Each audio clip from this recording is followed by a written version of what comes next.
Gardens లోని urban primary health centre, Ayushman Bharat health and wellness centre ను పరిశీలించారు గ్రామీణ అభివృద్ధి కమ్యూనికేషన్ శాఖ కేంద్ర సహాయ మంత్రి డాక్టర్ పెమ్మసాని చంద్రశేఖర్. ఈ సందర్భంగా ఆసుపత్రి వైద్యులు సిబ్బందితో మాట్లాడారు. సమస్యలను అడిగి తెలుసుకున్నారు. Dressing and emergency room, pharmacy, maternity, పురుషుల విభాగం, అడ్మినిస్ట్రేషన్ తదితర విభాగాలను పెమ్మసాని పరిశీలించారు. వైద్యాధికారులతో మాట్లాడి హెల్త్ సెంటర్ నిర్వహణ విధి విధానాలను అడిగి తెలుసుకున్నారు. పేషెంట్లతో మాట్లాడుతూ హెల్త్ సెంటర్ లో ఉన్న సౌకర్యాలు, ఇబ్బందుల గురించి అడిగారు.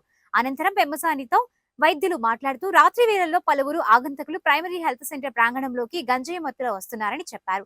ఆ మత్తులో ప్రైమరీ హెల్త్ సెంటర్ వద్ద ఆందోళన సృష్టిస్తున్నారని, రాత్రి వేళలో భద్రత లేని పరిస్థితి ఏర్పడుతోందని ఈ సందర్భంగా పలువురు వైద్యులు ఆయనకు ఫిర్యాదు చేశారు. రాత్రి వేళలో భద్రతాపరమైన సమస్యలు తలెత్తుతున్నాయని ఈ సందర్భంగా మంత్రికి సిబ్బంది ఫిర్యాదు చేశారు. అలాగే ప్రైమరీ సెంటర్ ప్రహరీ గోడ నిర్మాణం పెండింగ్ లో ఉండడం వల్ల పలు సమస్యలు ఎదురవుతున్నాయని తెలియజేశారు. మరోసారి గంజాయి బ్రాంచ్ పరిసరాలు కనిపించకుండా చేయాలని పోలీస్ అధికారులను పెమ్మసాని ఆదేశించారు. ప్రైమరీ హెల్త్ సెంటర్స్ ఉన్నప్పుడు కూడా ఎందుకు ఇది జరుగుతుందని చెప్పి ఒకసారి విజిట్ చేద్దామని వచ్చాము. వచ్చినప్పుడు డెఫినెట్గా చూస్తే చాలా బాగుంది. యాక్చువల్గా చాలా క్లీన్గా ఉంది, నీట్గా ఉంది. ఇక్కడ అన్ని బేసిక్ ల్యాబ్స్ అన్నీ ఉన్నాయి. ఇక్కడ లేనిది ఓన్లీ ఏంటంటే ఒక ఎక్స్రే లేదు, ఈసీజీ ఉన్నాయి, బ్లడ్ టెస్టులు కానీ, కిడ్నీ టెస్టులు కానీ, లివర్ టెస్టులు కానీ, ఆఖరికి అల్ట్రాసౌండ్ కూడా ఉంది ఇక్కడ. సో ఒకటి. రెండోది, ఇక్కడ అన్ని రకాల వ్యాక్సినేషన్స్ అన్నీ జరుగుతూ ఉన్నాయి, అందరికి కావాల్సినవన్నీ. తర్వాత బేసిక్ వూండ్ కేర్ కానీ ఏమన్నా కూడా అన్నీ దొరుకుతూ ఉన్నాయి. ఇక్కడ మనకు కావాల్సినవి వీళ్ళతోటి మాట్లాడిన తర్వాత స్పెషలిస్టులు రావాలి. ఇక్కడ వారానికి ఒకరోజు సూపరింటెండెంట్ గారు ఒక ఆర్థోపెడిక్స్, ఒక ఓబీజీవైన్, ఒక పిడియాట్రిషియన్, ఒక జనరల్ మెడిసిన్, ఈ నలుగురిని ఒక్కొక్క రోజు ఇక్కడికి పంపిస్తే చుట్టుపక్కల ఉన్న పేషెంట్లకు కూడా కాన్ఫిడెన్స్ వస్తుంది.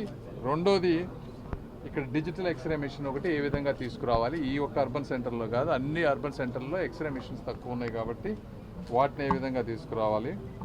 తర్వాత ఇక్కడ వర్క్ చేసే వాళ్ళందరూ కొన్ని కంప్లైంట్ చేశారు, నైట్ టైం సెక్యూరిటీ లేదు అనేది.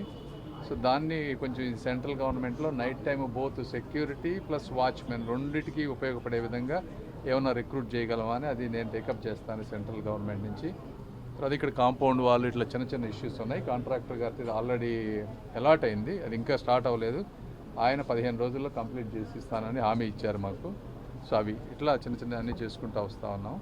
మిగిలినవి కూడా ప్రైమరీ హెల్త్ సెంటర్స్ విలేజెస్లో కూడా విజిట్ చేసి అక్కడ ఏమి ఫెసిలిటీస్ ఇబ్బంది ఉన్నాయి వీటన్నిటిని కోఆర్డినేట్ చేసుకొని సూపరింటెండెంట్ గారు మేము ఈ చుట్టుపక్కల ప్రాంతం మొత్తానికి కూడా ఒక సిస్టమేటిక్గా ఓన్లీ సీరియస్ ప్రాబ్లమ్స్ ఉన్నవాళ్ళు జీజీహెచ్కి వెళ్ళే విధంగా, చిన్న చిన్న జ్వరాలు ఇట్లాంటి డయేరియా ఉన్న వాళ్ళందరినీ ఇక్కడ ట్రీట్ చేసే విధంగా. ఎందుకంటే ఇక్కడ 5-6 బెడ్స్, మంచి బెడ్స్ ఉన్నాయి కానీ వాడటం లేదు ఈ రోజున. సో పబ్లిక్ కూడా ఇక్కడికి వస్తే మీకు జనరల్గా తగ్గుతుంది కొద్దిగా. మంచి మందులు కూడా ఉన్నాయి, దాదాపు 170 రకాల మెడిసిన్స్ ఉన్నాయి, మంచి క్వాలిటీ మెడిసిన్స్. ఇవన్నీ మీకు తక్కువ ఈజీగా దొరుకుతాయి. సో ప్రజలందరూ కూడా ఈ అర్బన్ సెంటర్లను ఉపయోగించుకోవాలని మనస్ఫూర్తిగా కోరుకుంటారు.